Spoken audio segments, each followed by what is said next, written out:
And the administration now seems desperate to scoop anyone up. Police in places like upstate New York have been stopping Hispanic drivers for minor traffic violations and, if they're undocumented, handing them over to Border Patrol agents.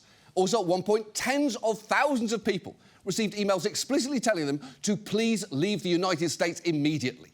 Some of those were sent by mistake to American citizens, while others went to migrants with a legal right to be here. The fact is, what the administration is doing is sometimes targeted, sometimes arbitrary, usually blatantly racist, and always cruel, and sometimes breathtakingly so. Tonight, the administration is facing criticism from migrant advocates over the removal of 2 American citizen children of an undocumented woman from Honduras, including her 4-year-old son. A migrant rights group says he was sent to Honduras without his medication for stage 4 cancer. How is going after families with young kids targeting the worst of the worst? First of all, we said we're going to prioritize the worst of worst. You feel like that's what you're doing? Absolutely.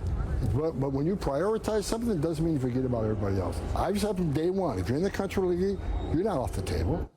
OK, first, Tom Homan can truly rot in hell, though I'd expect nothing less from a man who clearly answered the question, what would Shrek look like as a white ogre?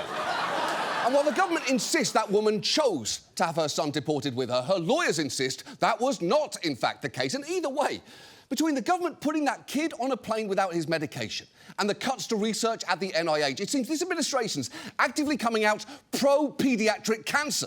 I feel there's a non-zero chance Trump's about to add a fucking brain tumour to his cabinet, and then presumably RFK's either going to eat it or point at it and say it's from Wi-Fi.